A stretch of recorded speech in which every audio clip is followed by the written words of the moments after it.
Today, we're going to talk through a few things that you'll want to keep in mind as you build out a data structure for a multi-tenant environment in Bubble. Now, when it comes to building out a multi-tenant structure in Bubble, you actually have two different paths that you can take.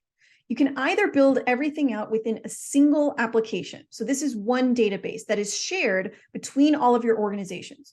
Or you can use Bubble's sub-app system, which enables you to create independent applications for each of your organizations. And because they're independent apps, every organization gets their own database. So right away, we can see a few obvious pros and cons between the two. With a single application, you're much more responsible for creating the right privacy rules to protect the data from leaking between organizations. You have to make sure that every single table, every single user is accounted for when it comes to reading data or making changes to data. Now, a single application is much more lower maintenance compared to a sub-app because everything is just happening in one application. Your logic is always going to refer to the one app. Now, let's compare this to sub-apps. Sub-apps mean that you have a separate application per organization. And because they're separate applications, you're going to have separate databases. This creates a built-in security right out of the gate. You don't have to do anything because when a user logs into their organization's app, the only database they have access to is that app's database. Now, of course, you can create connections between applications using plugins and API connections, but that would be a very intentional connection that you would, of course, need to be aware of any security around that as well. But with that built-in separation between apps, a lot of the heavy lifting is done for you in terms of security. Now, sub-apps are higher maintenance compared to a single app system. There's more logic that you'll have to consider so that all the functionality works no matter what application the user is in. Because sub-apps are separate applications, they're all going to be on their own domain. So that's something that you'll want to keep in mind, especially if you have integrations involved with your functionality. There's also a cost factor that you want to consider here. Every individual sub-app has to be on its own individual plan. Now, you do have control over putting sub-apps on different plans depending on the usage of each organization, but it is something that you're going to have to maintain long-term. Now, I want to break these two paths down a little bit further. So we'll start with a single app structure. With a single app, you're working on one application, which means one database where everything is shared. Okay, so it's up to you to create the right structure and rules around all of that structure to make sure that data is separated properly between your organizations, even though everybody is logging into the same app and technically accessing the same database.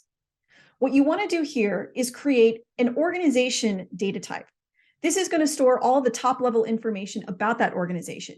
Can be their name, can be any branding, logos, colors, okay, any particular features that that organization should have access to or not, if you're going to have like a subscription system for your business model. But this data type is really important for creating the right relationships and privacy rules to separate the data. As long as all of the other data types in your database relate back to the organization, you have everything you need to lock things down. Now, we like to recommend starting out with a single app structure no matter what. You can always transition to a sub-app structure later on. So looking at the sub-app structure, there's a clear difference in the separation between the apps, right? Because we have multiple apps. Every app has its own database. And so naturally, things are separated. You can't accidentally cross data between your applications. Now, you can share data if you want. That has to be done through an API connection. There are various plugins that can help you with this. But at the end of the day, the underlying structure of all of your tables within the app to support your functionality, all of the individual tables should still work like a single app, right? Your images need to tie back to an organization. Your messages need to tie back to an organization. Your users need to tie back to an organization. We actually still recommend having that organization data type so that you can save all of the white labeling details to that organization. Remember, a sub-app means that it is derived from primary. So you're still going to build out everything, all the logic in one application, and you're simply going to deploy those changes to all of the sub-apps independently. You're never going to edit your sub-apps independently.